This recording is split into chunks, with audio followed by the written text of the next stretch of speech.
Hey folks, this is Emperor of the Fading Suns, a Space 4X game from about 1997. In fact, it was released in January 1997, and it's actually had a series of updates in the last few years because one of the original developers managed to reacquire the rights back to the game. The story behind the development of this game is really interesting, and if you are interested to hear it, Daz Tactic and I did a interview with the current producer of the game, which is Alan Greenberg. He's a fantastic guy, really knowledgeable guy. I think out of all the people I've ever interviewed about games design, he's probably the most knowledgeable person, I'd say, perhaps alongside people like, Julian Gollop and Soren Johnson and a few others, but really his knowledge is absolutely astounding, and I wish I could have spoken to him for longer. Now, I don't have time to do a fully written, scripted review for this game. It really deserves it too, but I just don't have the time. So instead, I'm afraid what we're going to do is I'm just going to take you through the game and explain to you why I think this is still one of the best 4X games ever made. It's completely unique. There's nothing else like it on the market. It looks superficially similar to other games, but it really is completely different. Now, so I'm just going to take you through it quite quickly. This is sorry, this music's a little bit loud for me. Okay. This is it's like a Space 4X game, but what is unique about it is it's a terrestrial game, actually, so very much in the vein of something like Civilization or Master of Magic or something like that. However, there's multiple planets too. I'm actually, rather than just kind of, go take you through the early stuff, I'm actually going to show you a couple of advanced games that I've got. So this is me playing as Salander of House Decardos, and I'm fairly far into this game. Okay, so let me just show you the overall map. This is the game map, and I think it probably makes sense to explain the lore of the game first. So in the far future, humanity expanded out into the stars and created this amazing civilization. The story is very much like Shadow Empire, actually, in that respect, and then it kind of started to break down, and there was a series of events which caused the humanity to kind of lose their connection with both technology and with themselves to some extent. The game has got a very strong religious focus, and Andrew actually told me that the idea for the Fading Suns universe, which is actually a pen and paper RPG system as well, by the way, it came from them being sat at a games design convention back in the mid 90s, and they were kind of brainstorming, well, what would it be like? What would religion look like in the future? And so you'll find that this game has got quite an interesting story behind it. I'm going to explain it very briefly. You can go and research it yourself, but Emperor, I think it's Vladimir, he actually manages to unite all the houses, the great houses of the empire together, and he gets crowned as emperor. And this is supposed to be a great occasion, but during his coronation, he's actually assassinated, and this then creates this whole web of intrigue, like who did it. And there's 5 great houses in the game that you get to play as, at least in Emperor of the Fading Suns. So I'm playing as Salandra here of House Decardos. You can tell why I picked this character. I do quite like the hot chicks. And then you've got you've got House Lihalan, you've got Hazat, you've got Hawkwood, and then you've got Almazik. And then these are the playable characters. So this is a 5-player game, okay? At least in terms of the amount of human players that you can have. And this is a multiplayer game too. The other characters in the game you've got the League, which is kind of like, they're like the trading guild, like the spice, what do you call them, Choam from Dune, I guess. So these are guys you can use them to sell to and buy from, but they're much more than that. They've got a whole bunch of things that they can do. They're very scary, actually. And then you've got the Church, and the Church are their own entity. You see there's different sects, which these are different religions that are running through the empire, and we've got the 2 alien factions here too, which have their own kind of sects named after them. But the Church are very powerful entity too, and we'll describe what they can do shortly. Then you've also got the Vow. You can do diplomacy with these guys, but they're not really interested in much except for map information. There's a reason for that later, but they're the only kind of alien faction that you can really do any diplomacy with. There is a second alien faction as well, who are currently kind of based around Absolution and Stigmata here, and they are think They're kind of like, I think Imperialis described them as like pod people crossed with the Zerg from, you know, StarCraft. That's probably a good way of describing it. They are, you know, they assimilate people. They're kind of a biotechnology faction. These psychic abilities, yeah, very scary. And so the Empire are currently holding them back at a garrison on this planet called Stigmata. Now, we don't have a map for it in this game, but every house starts with a planet, and bear in mind that technology has been lost. One of the most amazing things about this game, though, for a 4X game, is that the way that technology works really, really interesting. For a start, that it's got this, because the game is very, very much heavily lore-based. It's based around an RPG. It gives it a very how to explain it? The replayability of the game is very, very high, but it's not because it's got a lot of procedural generated content, which it doesn't really. Like, for example, the planet maps are pretty much the same every time you play it, at least in the main planets. Some of the other planets do get procedurally generated, I believe, but I might be wrong there. But the maps are kind of the same, so you might be like, well, you know, what's the replayability? The replayability is that each of the houses have a very different starting position, and they all have things that they're good at, and you can change what they're good at in the game setup, actually, so it's very customizable. But if you kind of leave it, you know, by default, this is quite a balanced game. Now, some of the houses are actually stronger than others, so it kind of works that you're kind of pushed towards playing Lee Halan in the tutorial, and they are, if you put those on the easier difficulty settings, they're kind of like the recommended for beginner, you know, faction. I actually played a game through with these guys. Let me just show you where I got with them. This is in the previous version, but actually you can see here I was doing really, really well. I've taken a bunch of planets. So you start out on Kish, which is their, where are we? Kish is their home planet. And look, I've well developed this. It's a classic it's a classic terrestrial 4X game in that you build cities. Each of the cities produces a different thing. So when I say cities, you don't have to micromanage each of, you know, the buildings out of each one. Really, all they are is, one's an electronics plant, one, you know, creates ceram steel here. The game's got a whole resource economy, so you harvest and mine base resources like food, energy, metal, trace metals, these exotica things. So you get these 5 base resources, and then you further process them once you've got certain technologies into better resources, all the way up to things like singularities, which you're using to power your spaceships. Now, the reason why this game is so genius, in my opinion, is that the way that the technology tree works isn't quite like it is in other games. Yes, you do unlock new abilities with the tech tree. For the most part, what you're unlocking is new units. And here's the thing, you get a whole bunch of really powerful units right from the start of the game. In fact, you've got all the unit types that you need to be able to complete the game right at the start of the game. So it's very unusual there. It's not like you start off with crap and you've got to work your way up. I mean, you do have, you know, there's obviously better units that you unlock. You get better tanks, you know, you get better infantry types, but you have really everything you need at the start. You also have spaceships. You have a bunch of spaceships at the start of the game, and the ships are very, very difficult and time consuming to make, so you've got to look after them.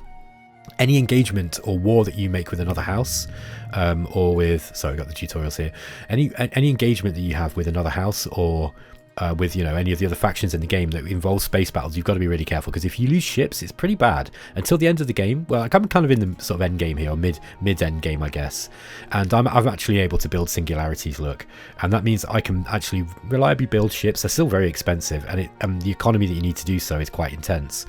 So it's genius, because this in a game where you have let me just show you the start of the game. In a game where you will have a whole bunch of planets. Let's just start as Hazat, for example. I'll just jump straight into the game. Let's just turn off the tutorial. Let's just play as this guy, Lazarus. Okay, so these are you can choose your house traits here. These affect different things in the game. I'm not going to go into these too much. I'll leave that for Daz Tactic did a good talk about this. So yeah, you have your research. Let's just set the research. I just want to show you what the game looks like at the start. So you start with a small holding on one of your planets. This is your home world, and this is basically where you get to build up your initial starting forces. Every situation is different. You've got different continents. Some planets are more favorable than others, so some players start next to really hostile elements, so they've got a tough game in that regard. Yeah, it's really, really deep. And so You start off like this, and then you'll be looking around you to these planets around, like, okay, we've got Veracruz here, and you can't see it at the moment, but you want to expand out. You'll send your ships over, so you'll send something like a frigate like this, and you'll go over and you'll be able to get a scan of the planet, and then it will show you what's on that planet, and you can look by the terrain, and you start to get an idea for what kind of resources are going to be on there. And as you can see, there are some settlements here, but we can't see exactly what they are yet. This is the fog of war.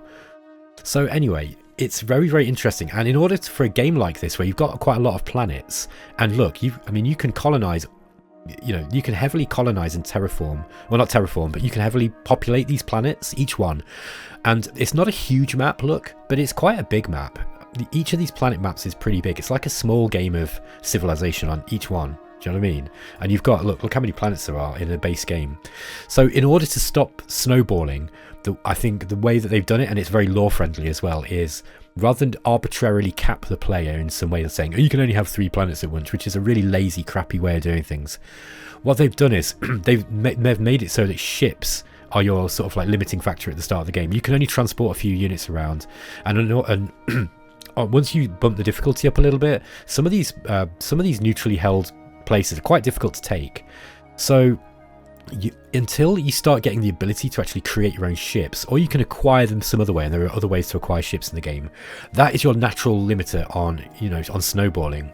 It's such a cool game, such a cool mechanic. You can use these drop ships. I'll just show you how this works. So if you wanted to go somewhere else on your own planet, let's get an assault lander.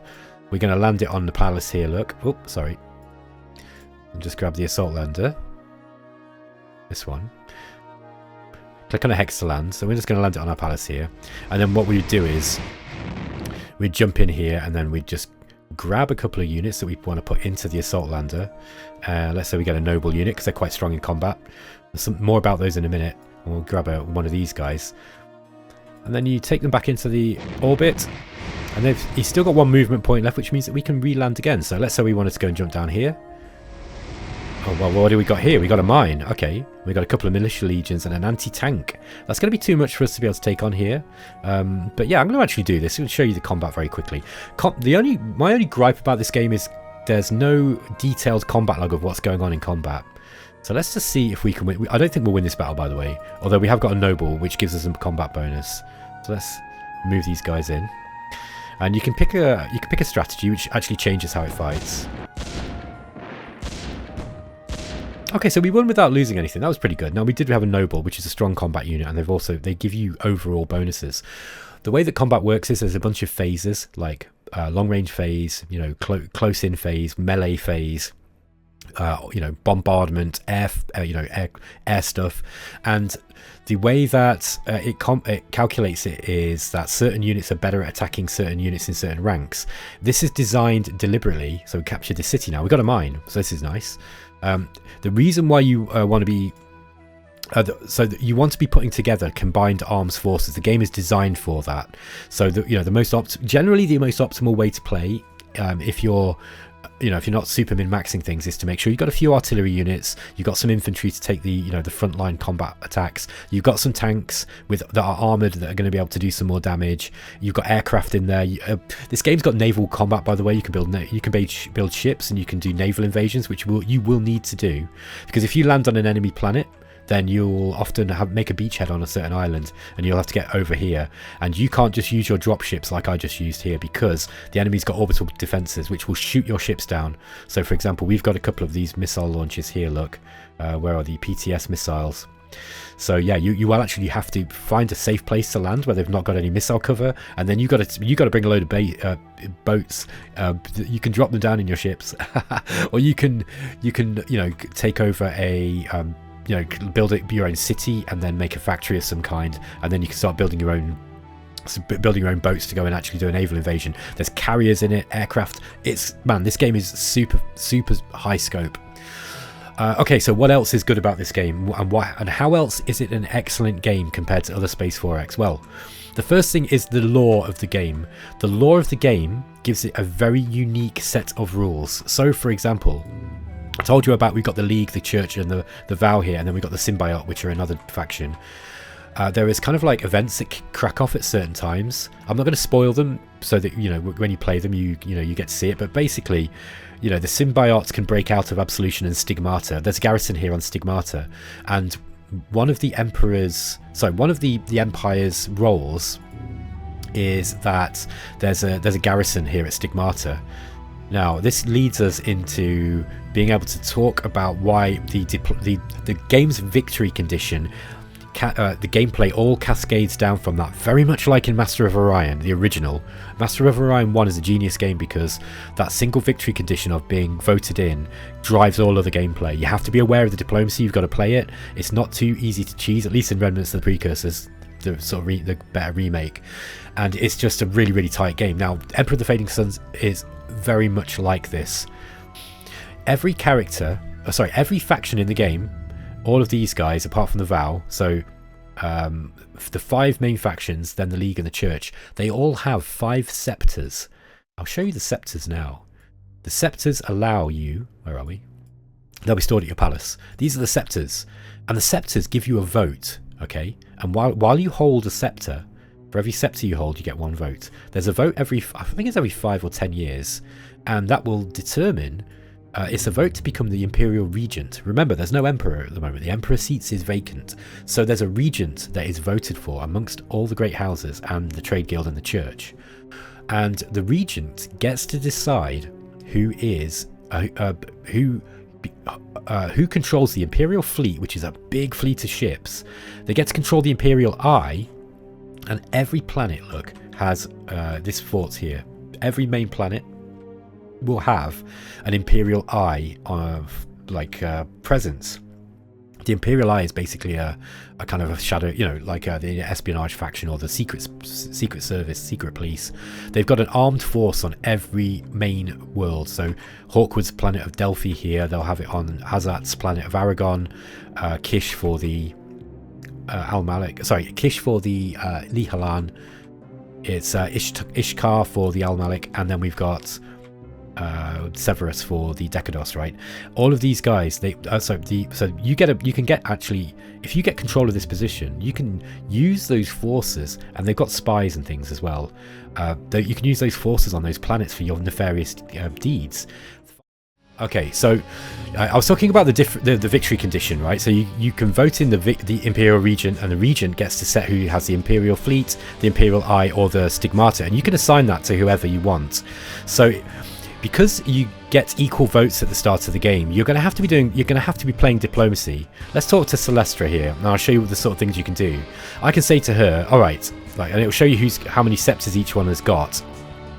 You can capture the scepters from other players, and that gives you more votes. So you've got to guard your scepters. And actually, if you're unlucky, or if you're stupid, you could actually lose your scepters, because an enemy could drop in with a dropship, bring a load of forces in, fight your troops, steal your scepters, and then you're in big trouble because you've got less scepters. So you might want to hide them around, or you might want to keep them together and very well guarded.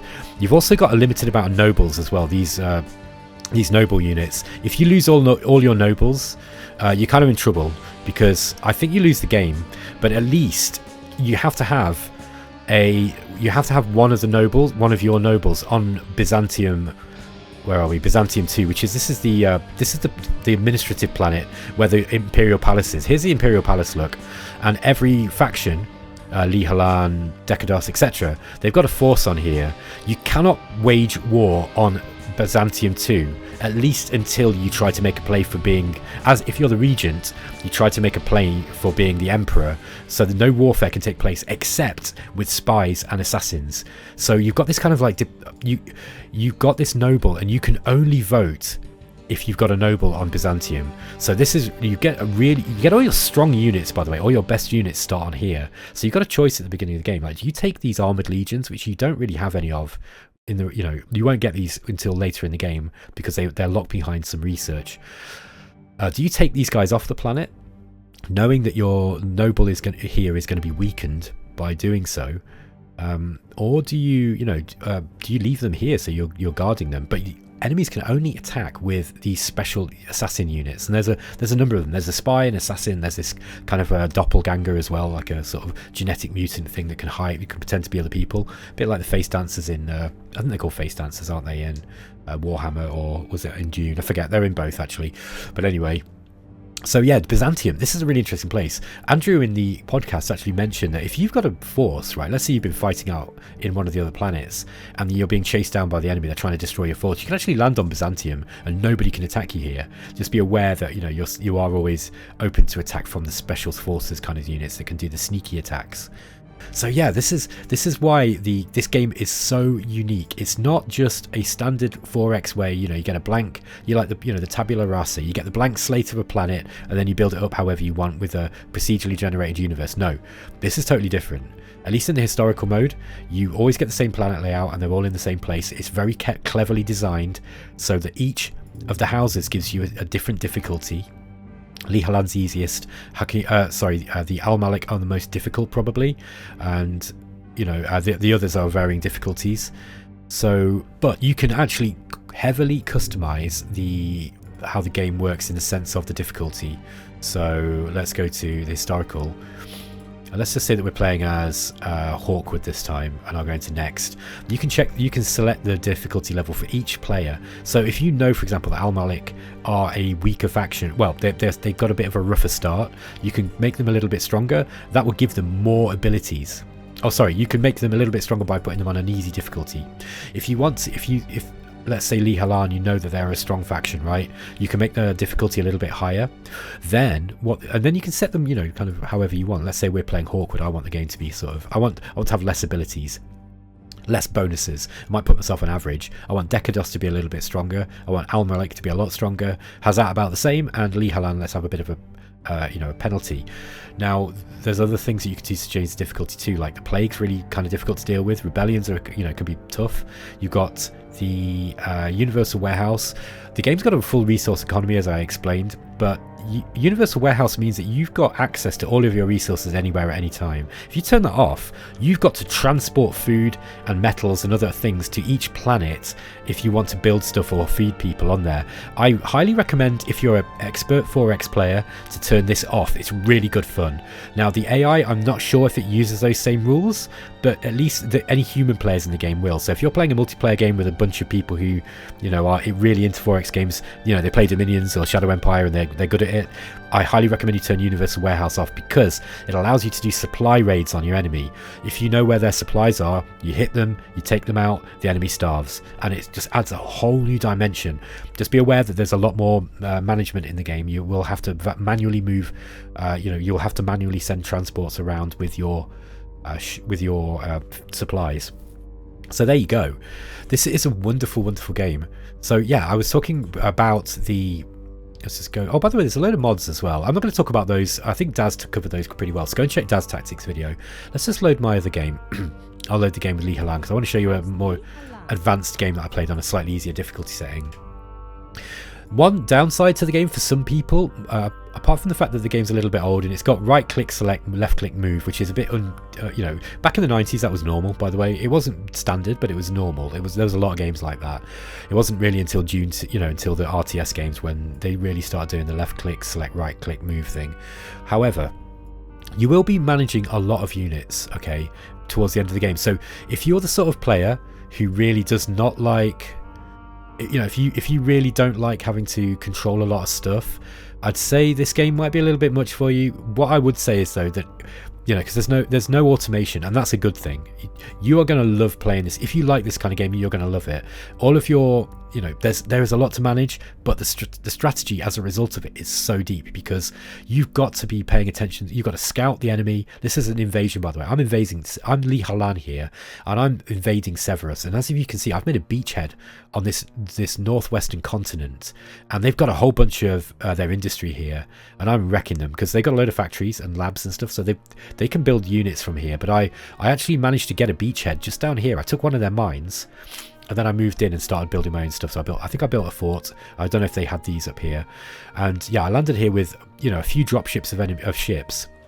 And I did this because I'm currently I managed to maneuver my position into being the Imperial Regent, and then I gave myself the Imperial Fleet, and the Imperial Fleet allowed me to move in around into Decados space and defeat their own fleets.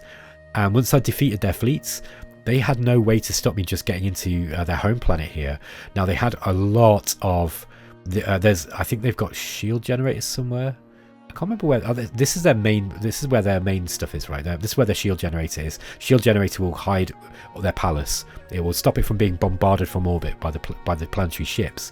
But yeah, I managed to get in, and I've been waging this war, and it's taken a while. But I've finally pushed them back, defeated a lot of their stuff, and now I'm starting to really push into this continent. Once I've taken this continent, they're in big trouble. I don't think that they've got anything that they can really beat me back with now, unless they make an alliance with one of the other factions in the game. Let's just go to where we are. So yeah, it's really just me and Decados that are at war at the moment. Everyone else is just kind of like playing their own part of the game. There's no scepter's been changed, but you can see here. Look, these guys. I forget their name now. Hawk. Sorry. What are they called? Good lord. Ba-dum-bum-bum. Hazat, sorry. So Hazat have got loads of units, and they're going to be a big threat in the game later on. So anyway, this is what the game looks like when it's a bit more advanced. And I've actually got a bunch of other planets. So we started on Kish. Let me show you Kish. So here's Kish. Well developed. I built out the all these cities. Now I've tried to keep them all in one rough area, but you are vulnerable because look, here's my main energy supply, my main energy well. I'm using a lot of this energy as well. Look, so look, you can see here we're harvesting 193, but we're actually consuming 440 galaxy wide, and we're consuming 140 on this planet. So this particular planet's got a surplus of about 50.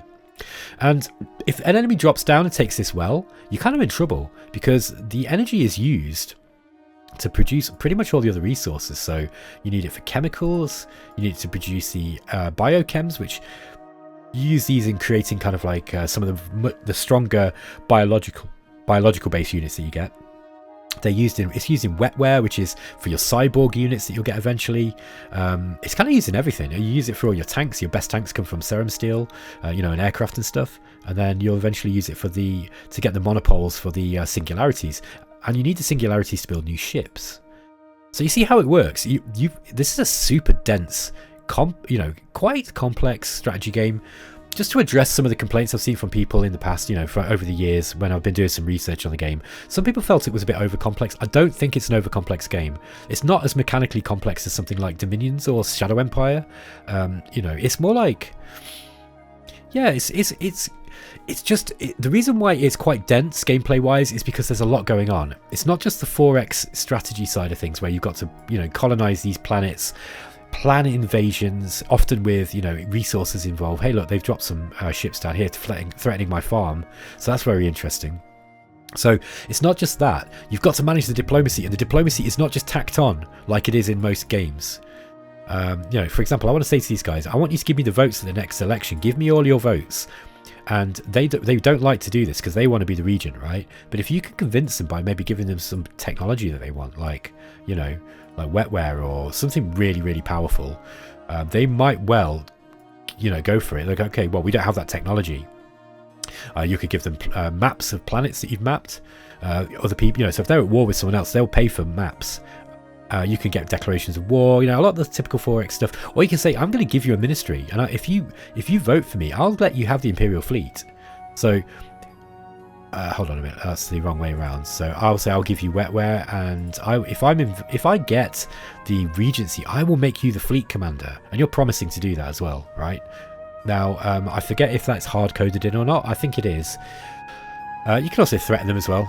You can say, or do this, or I'm going to unleash the plague on you, and that is a terrifying thing, right? So if you've got plague bombs, if you've been making them, that will be something that you can actually bully people with, or you can ask the patriarch to excommunicate them. And just like in the medieval times, excommunication in this game is very, very scary. Message sent.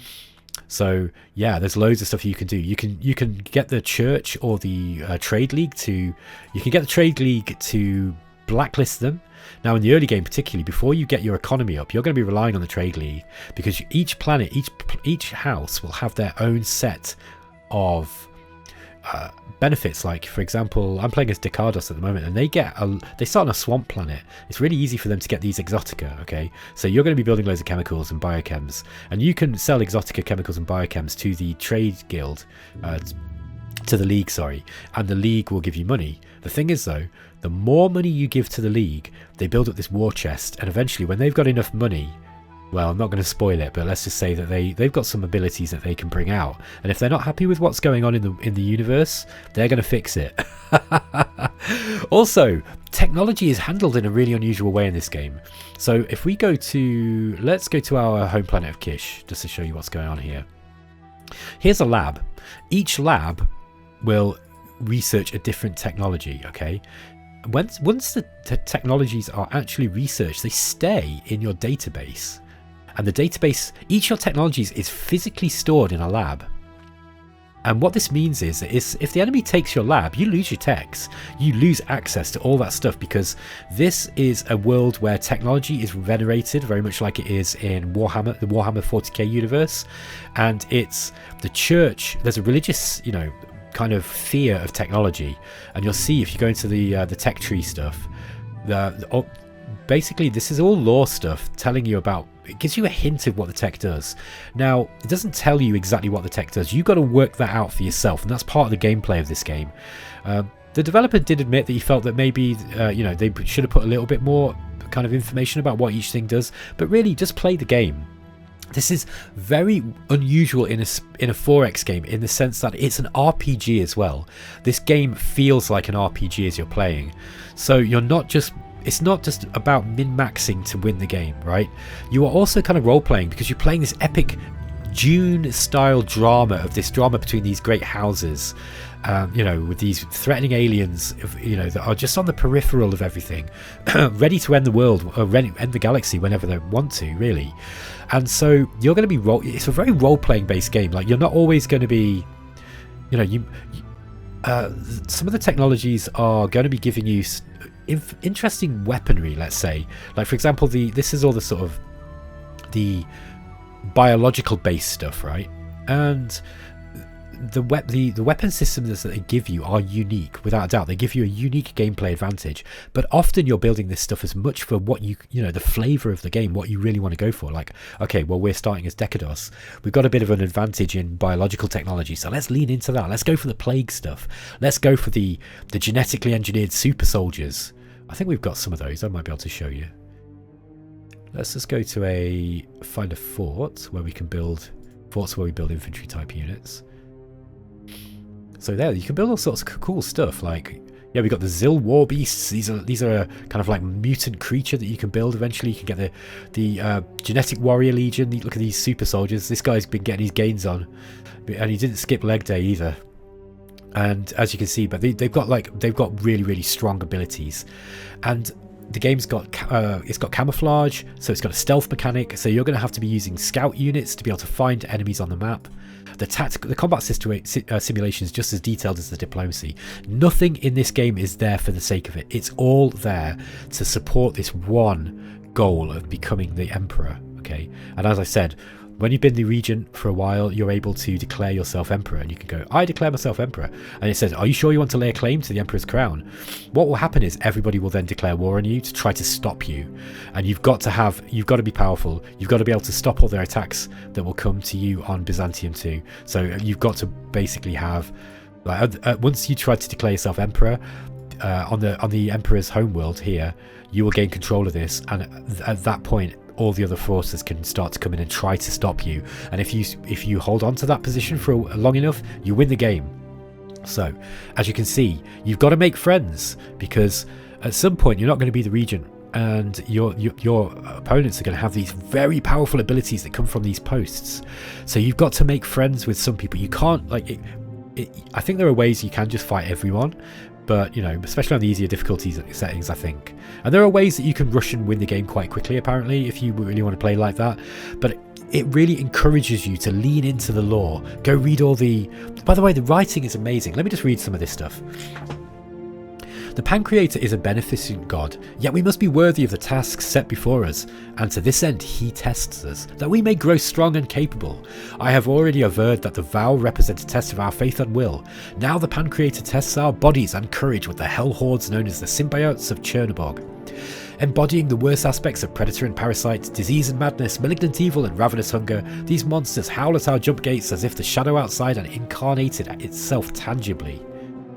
It's so good. The writing, right? This is S tier, like fantasy sci-fi writing, and there's tons of it as well. It's written from the perspective of, you know, like a priest who's writing in, you know, he's writing in, he's in a church, which is where all the knowledge is stored. Andrew Greenberg was saying that the universe, basically, this is a feudal system. And most people cannot even read, so you are nobles ruling over serfs, basically peasants and serfs. Their lives are hell, and the light of the sun in the star system, or the star systems, is fading. So it's causing a lot of problems because, you know, there's less stuff growing, there's less food. You're starting to get an idea of why this game is just so special now. This is a special game, and it's multiplayer. So don't be put off by the old graphics.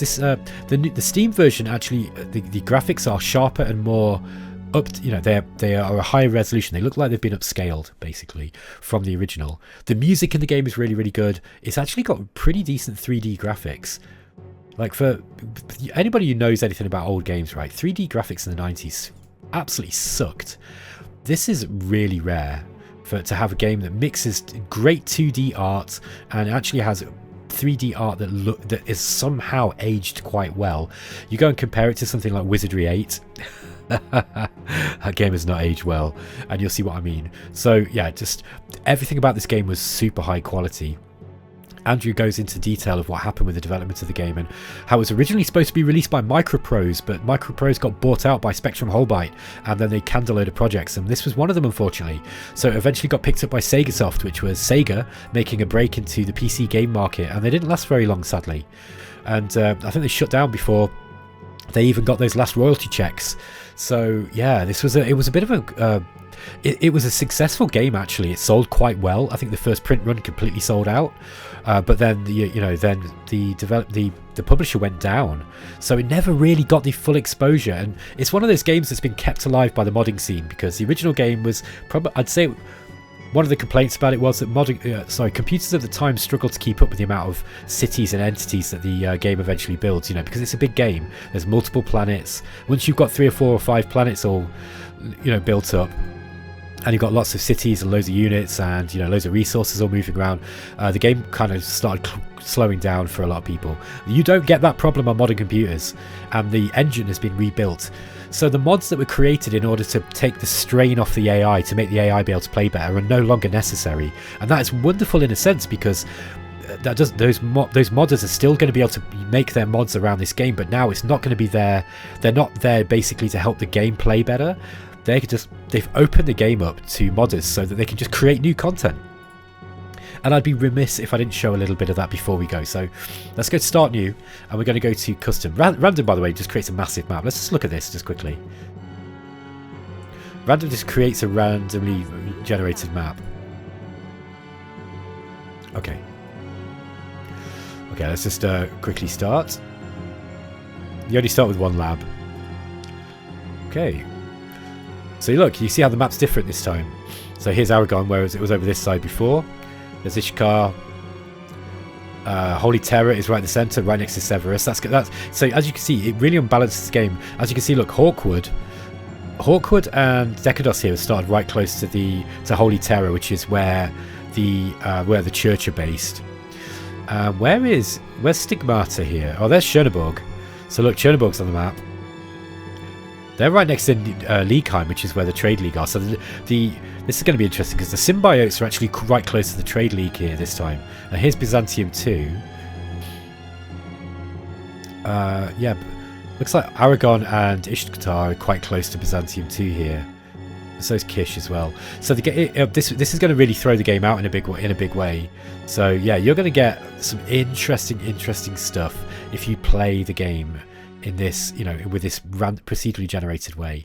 So that's one way you can, that's one way that you can change the game. Okay, let's just go back to the main menu. The other thing you can do is there's custom games. So you've got a Dark Ages game. This is a smaller game, I think, that's designed for playing multiplayer fast. Then you've got the Galaxy, and this is a much bigger. Galaxy and Lost Worlds are much bigger. Okay, these are much bigger maps. So these are some of the mods that are starting to come in. There's also the Emperor Wars mod, which is, I believe, set in the period before Frederick becomes emperor, and it changes the game. It's got you've got new technologies, you've got all new units. It basically, it's Emperor of the Fading Suns, but with just tons of new content. That one is stickied on the Steam forum. So if you want to go and if you've played this a few times, you know, and you want to mix it up from the base game, which I think is very replayable, by the way, because, you know, the historical mode, there's so many different scenarios and ways that you can play. But if you want to mix it up, go and check out Emperor Wars. There's loads of mods that are going to be made for this, because this has got a heavy modding community. Really, I think it was the modders that kept this game alive after after it initially kind of, after the initial release. I think that's about it. I don't want to talk about it too long, because I don't want this video to go on forever and ever, and I've got a habit of rambling, so I'm going to leave it there, I think, guys. I think you can see why it is that I like this game. It's very much a... Yeah, let's just turn off the tutorial here again. It's very much a game where you get out of it what you put in. It's quite a long game, but it's not... I'm going to estimate that to play a game of this from start to finish on the historical mode, it's probably going to be, it's going to take you about as long as a large Dominions game, or a medium-sized Shadow Empire map, I'd say. So it's not ridiculous. Like, you could finish the game in 30-40 hours, and I know that sounds like a long time for a lot of people, but I think that's, I'm guessing at that. I think it's about 30-40 hours. Like, I'm about, in my current game as Decados, I played for about 8 hours, I think, and I'm just coming into the mid game now, so into the bit where you're really starting to invade other people's planets, that kind of stuff. And with my Lee Halan game, I probably played for about 14 hours, I'd say. But yeah, so this game is so cool. There's so much to it. Go and explore in it, and go and read all the lore, and get yourself into the Fading Suns universe. The user interface is very good for the age. Yeah, it's a little old, but it is, once you've got your head around how to select units and how to move them, just like with Master of Magic, that's a little bit confusing at first, but once you've got your head around it, it's really simple. There's hotkeys for pretty much everything. Look, you can jump into the archives with just going through these. You can just press hotkeys to get into what you want to look at. There's ways to jump to all the different cities that you've got on all the different planets and organize them. It's basic, but it's pretty good. The diplomacy system's really good. It's just a really rich game. Anyway, guys, go and check out Emperor of the Fading Suns. This is, in my opinion, an S tier game now. Now that the engine has been fixed, it's opened up to modders in a big way, so modders can create new content. The side effect of that was that it gave Andrew and his team the opportunity to go through, fix all the bugs, make it so that all the different units were more better balanced. The different game mechanics are all working properly now. Like the stealth camo stuff's all working, whereas I think before there was kind of things that weren't quite working right with that. It's just working now. So it went from like a sort of B tier game where it was good and ambitious and big and expansive and epic, but it just kind of failed a little bit technically. It just kind of was crushed under its own weight, whereas now it works, and by God, it's a good game. So yeah, this is an S tier game. They don't make them like this anymore. This is better, in my personal opinion, than pretty much any modern 4X game that's been made, probably outside of Dominions and Shadow Empire. It's way deeper.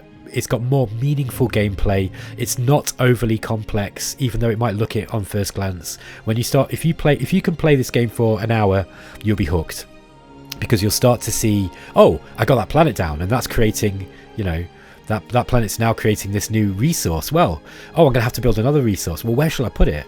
You get all that great 4X goodness, but you get all the strategic and tactical, fun of a really good war game as well.